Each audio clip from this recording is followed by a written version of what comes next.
Hello everybody. I waited till the afternoon to get out here and record this. The sun is behind me.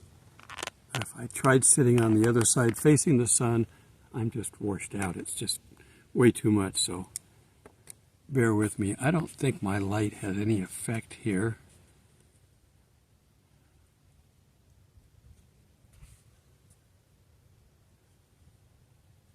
Let's see if it helps.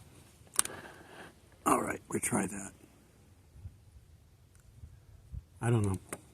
You tell me. Anyhow, our theme for the day is Death of America.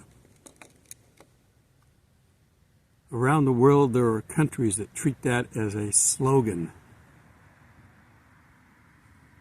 The Houthis, the ones that are in the news now, that the United States is so-called attacking along with UK, it's just more of the smoke they're blowing. Do you know that they're calling and letting them know when they're attacking? You haven't heard about a lot of deaths, have you? Just a lot of explosions. It looks like we're doing something. We're doing the same thing we've been doing all along. We're depleting our military stock. We're using cruise missiles, which are not cheap and are very effective at going exactly where we want them to go, and they're not cheap. Are we replenishing all our arms that we're giving away or are using? Of course not. They don't plan on us going to war. They plan on us entering a war with somebody and then surrendering because we don't have what we need to defend ourselves. You can't conclusively say that the United States is in the Bible anywhere, especially in these times. Oh, there's been some people who've claimed that, oh, this obscure reference is referring to the United States, but they can't prove it because the reference is too obscure. It says names like Persia, which is Iran. The other names, a lot of the names are still there. Even Turkey's getting involved lately in this global war in the Middle East. They're attacking their enemies in Syria because Syria's still got, technically their civil war is still going on. But they got everybody in there. Russia's been in there. I don't know if their presence is felt as much because they pulled a lot of that over to Ukraine, but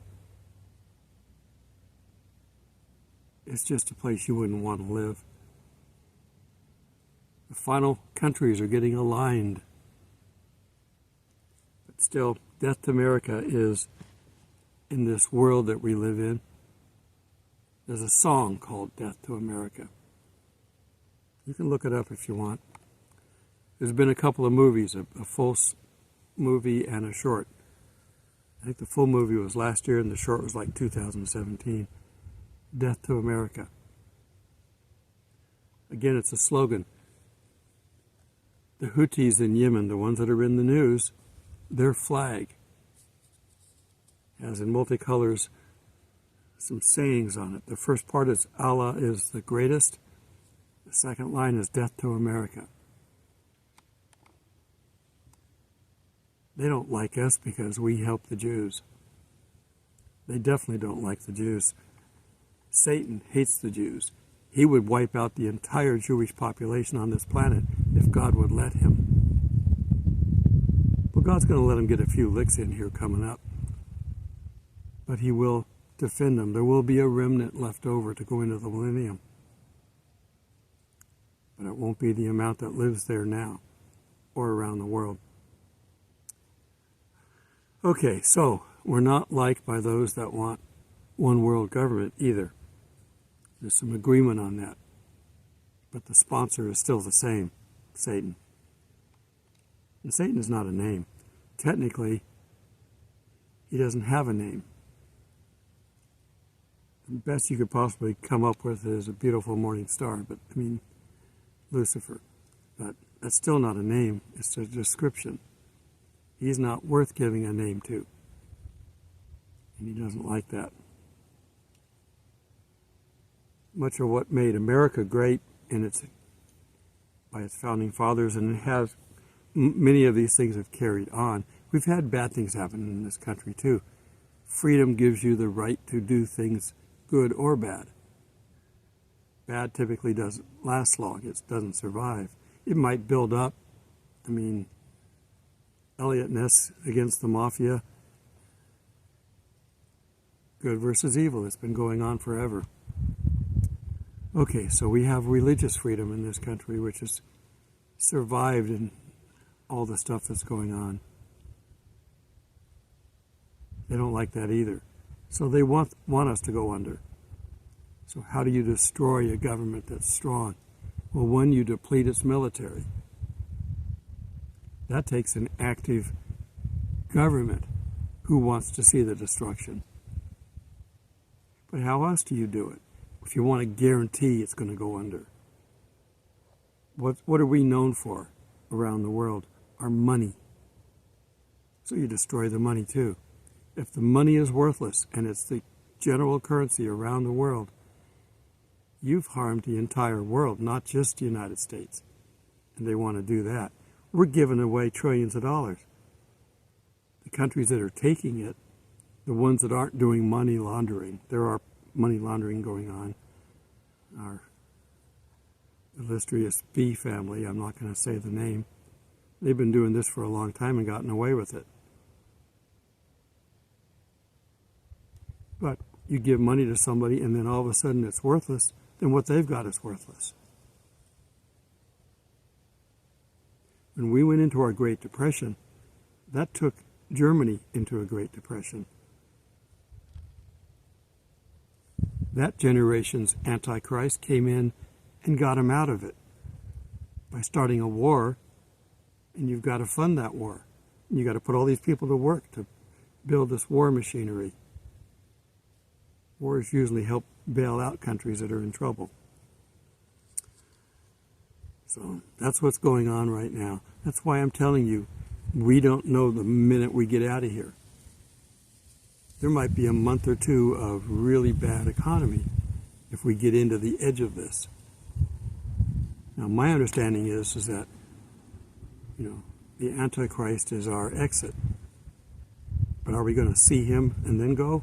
Or are we going to go and then from heaven see him? We don't know. The timing is not perfect, but we're restraining him from doing anything.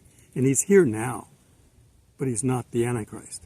He is his human part, the seventh king. But he'll become the eighth king after he dies. But are we going to see any of that? I don't know. It's going to be close. But that's what I'm wanting you to prepare for, to prep enough food to handle whatever transition period that we're going to go through, because we don't know. After the rapture, how soon is the tribulation? We don't know. I just heard a pastor online talking about it, saying that Sodom and Gomorrah, he had to get out, Lot had to get out, and the next day it was destroyed. That's pretty close. Are we going to have the next, the rapture and then the tribulation start? Or are we going to see a small gap? Some people are teaching gaps. Others aren't. We don't know. So if you want to destroy a country, you take away their ability to defend themselves, and you do damage to their dollar. Our dollar right now is artificially strong because there's a lot of people in the world that are depending on it. If it was allowed to do what would be natural, it would collapse now. $34 trillion is how much this country owes. The interest alone, the interest is $2 billion a day. Is our economy able to handle that? Again, it's artificially high. We have unemployment now that is so high, there are roughly 7 billion workforce. There's a 7 billion workforce out there sitting home doing nothing. They're not being counted as unemployed because they have a special little rule that says after you've been out of work for so long, you drop off the unemployment because you don't want work, so you're not part of the unemployed. They've been pulling that trick from both sides for years. It's a World War II type thing. But we got people that would make a major contribution to this economy if they just get up and go to work. They don't want to. So, our current situation that we're in right now in this country is doomed. It is unsustainable. They're maintaining it right now. Our gas prices are coming down. You notice that? Why? You got to still keep this country looking like it's doing well because the Democrats are technically in charge. But sometime either, just before the election, after the election, we may go to war. There may be some catastrophe. We have enough terrorists in our country now, most likely, to create another 9/11.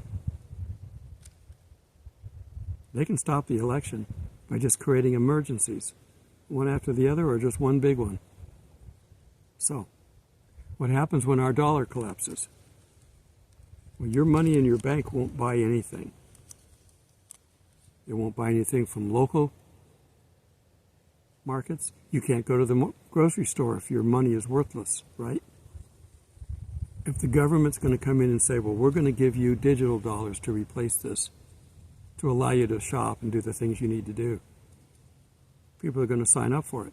We don't have the mark of the beast yet. They got to get the system set up first. So the digital dollars are okay. It's a logical progression from a collapsed currency. However, the government seems to not be able to do anything right or fast. How long will it take to get digital dollars working and in your pocketbook or in your bank account? It won't be in your pocketbook. That's real dollars. In your bank account, it might take them 1, 2, 3 weeks, 4 weeks, a couple of months. We don't know. This is the government who can't do anything right because these workers are paid to work whether they know what they're doing or not. Now, there are good government workers out there, but you are the anomaly. Most government workers can't do their job right, and they're still paid for it. Okay, so how much are we going to see? Let's take a look at Revelation 6:5. Oh, by the way, if you haven't figured out, it is cold out here, even though I don't have my jacket on. I just get tired of wearing my jacket, so I've taken it off. There's heaters on in my tent. As soon as I finish this video, I'm hightailing it back in there and warming back up. My hands are already getting cold. Okay, Revelation 6:5. When he opened the third seal, I heard a living creature say, "Come and see." That's repetitive on all the seals. So I looked, and behold, a black horse. We already had the white horse. That's probably the Antichrist. So I don't know if we're going to see this. But if we do, you got to be ready. Behold, a black horse, and he sat on it, had a pair of scales in his hands. And I heard a voice in the midst of the four living creatures saying, "A quart of wheat for a denarius, 3 quarts of barley for a denarius, and do not harm the oil and wine." Who has the oil and the wine? The rich people. What's a denarius? A day's wage. It takes a day's wage to make a loaf of bread. That's hyperinflation. And that's where we're headed.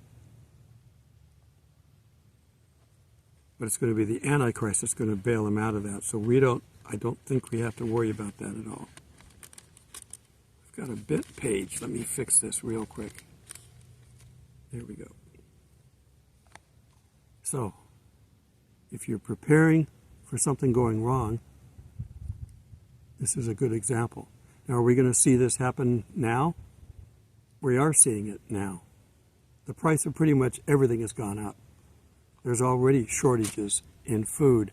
There's things that I try to buy that I like to buy that I can't find. They're not in the markets, and I've been in multiple markets. I can't find them. Food items that I like to eat that I have to do without because they don't exist.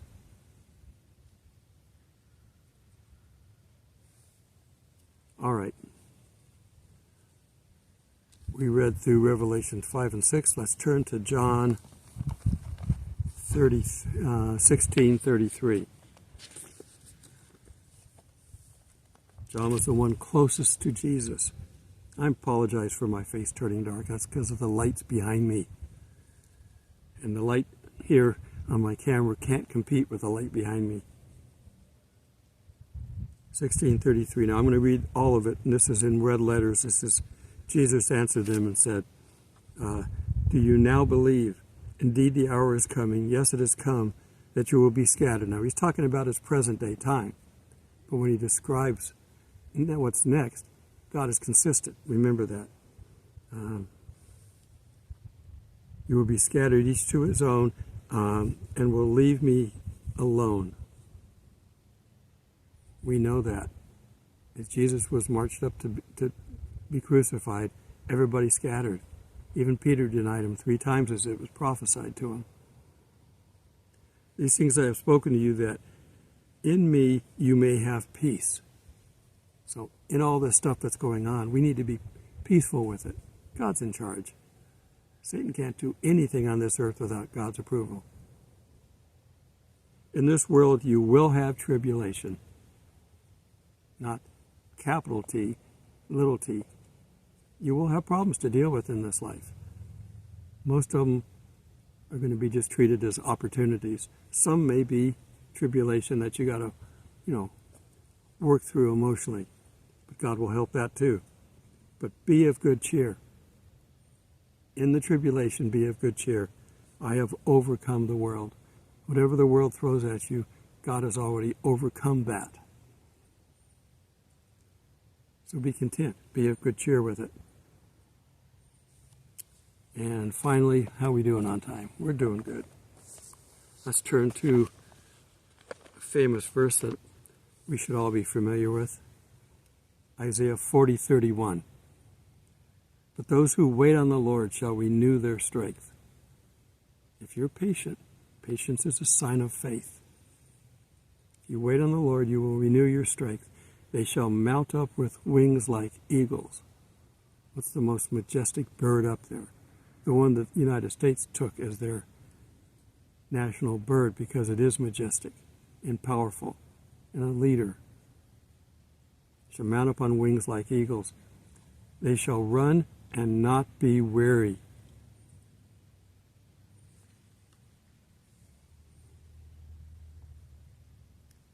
And they shall walk and not faint. Are you able to deal with what's going on? Is it bothering you? Why do you think I keep putting so many funny cartoons and memes up? If I give the world the good news, nobody would listen. Because the people of this world think they're fine. They're happy. They're being lied to. They don't know that they're not living the dream. They're living the nightmare, but they have no clue. How can I tell them you can have a better life in Jesus when they think they're fine in this current world? We have good and bad positions here to cover. If you only give them the good, you're not going to bring as many in because they think they're living in the best times. But they're not. God will give us joy. He will give us peace. But they're fine. The days of Noah, they were living as if there was nothing wrong. Sodom and Gomorrah were living as if there was nothing wrong. Lot was literally pulled out of his house. He didn't want to go either. But he knew who he was talking to because of Abraham. These were men that were sent there to rescue him, and they did. Jesus will come rescue us in time, when it's the right time. But maybe the tribulation starts the next day. You need to be ready to ride it out up until that point. Why are we being snatched away? Why don't we just schedule it? Let's do this on April 15th or something. Pick a date, doesn't matter. Let's just get them out of there. We'll just slowly bring them up. I'll part the sea. We're walking them across. It might take a few days, but it doesn't matter. No, we're being snatched away for a reason, because whatever's going on down here is so bad. Is it possible that we go up when the nukes are coming down? Could be. We'll get out of the way. I don't know how high the clouds are, but the nukes won't reach them. It may not be nukes. It could be anything else. It could be a plague. It could be an asteroid hitting us. It could be a war encroaching into our area. Whatever it is, it's so bad that we're snatched away from it. Well, it's not going to get bad overnight. It's going to take time to do that. And then they're going to hit with whatever that last thing is. So be ready. Be prepared. Have food. Have power. Whatever you need to survive in your situation, a week to two, maybe a month or two. But then after that, God will take care of us. He's going to protect us during that. But you have to be smart. You know, the virgins were told to keep their lamps full. So somebody had to fill it full of oil. All right. See you soon.